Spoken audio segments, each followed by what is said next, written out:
Assalamualaikum warahmatullahi wabarakatuh. Perkenalkan, nama saya Bella Yolanda, NPM 5019138, Program Studi PGSD. Di sini saya akan menjelaskan tentang model pengembangan kurikulum. Model adalah konstruksi yang bersifat teoritis dari konsep dalam kegiatan pengembangan kurikulum. Model merupakan ulasan teoritis tentang proses pengembangan kurikulum secara menyeluruh, atau dapat pula hanya merupakan ulasan tentang salah satu komponen kurikulum. Ada suatu model yang memberikan ulasan tentang keseluruhan proses kurikulum, akan tetapi ada pula yang hanya menekankan pada mekanisme pengembangannya, dan itu pun hanya pada uraian pengembangan organisme. Model pengembangan kurikulum adalah model yang digunakan untuk mengembangkan suatu kurikulum, di mana pengembangan kurikulum dibutuhkan untuk memperbaiki atau menyempurnakan kurikulum yang dibuat untuk dikembangkan sendiri. Adanya model-model pengembangan kurikulum tersebut memang peranan penting dalam kegiatan pengembangan kurikulum. Dengan mempelajari model-model pengembangan kurikulum, maka dalam kegiatan pengembangan kurikulum akan terasa mudah. Pada saat ini, banyak ahli yang menemukan tentang model-model pengembangan kurikulum.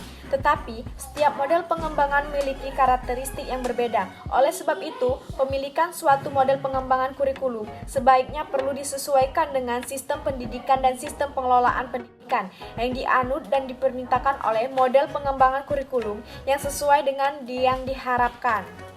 Model administratif. Model ini merupakan model pengembangan kurikulum yang paling awal dan sangat umum. Dalam model administratif terdapat model dari atas ke bawah, top down, yang artinya bahwa inisiatif pengembangan kurikulum berasal dari pejabat tinggi, lalu secara struktural dilaksanakan di tingkat bawah. Cara kerja model administratif atas membentuknya tim terdiri atas pejabat teratas yang berwenang.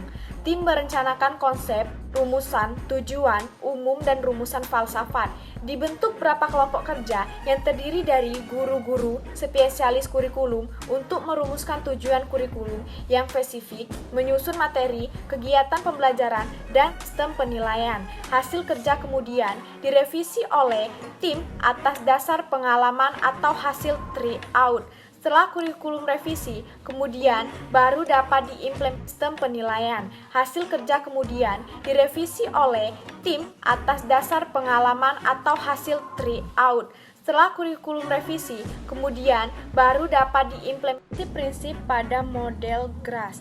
Kurikulum akan bertambah baik jika kemampuan profesional guru bertambah baik.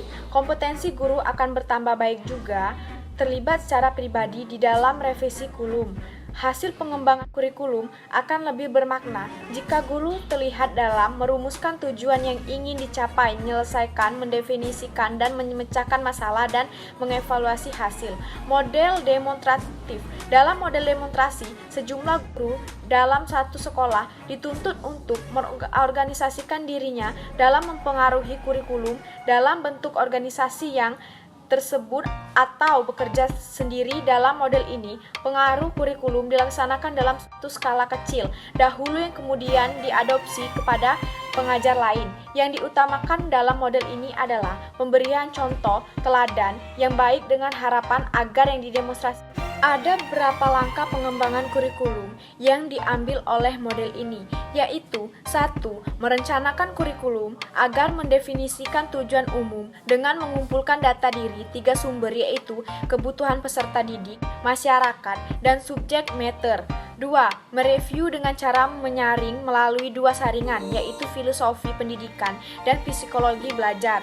3. Menyeleksikan pengalaman belajar yang menunjukkan pencapaian tujuan, mengorganisasikan pengalaman ke dalam unit-unit, dan mengembangkan sebagai prosedur evaluasi, mengarahkan dan menguatkan pengalaman-pengalaman belajar, dan mengkaitkan dengan evaluasi terhadap efektif perencanaan dan evaluasi. Mengarahkan dan menguatkan pengalaman-pengalaman belajar dan mengkaitkan dengan evaluasi terhadap keefektifan perencanaan dan pelaksanaan evaluasi pengalaman belajar tersebut.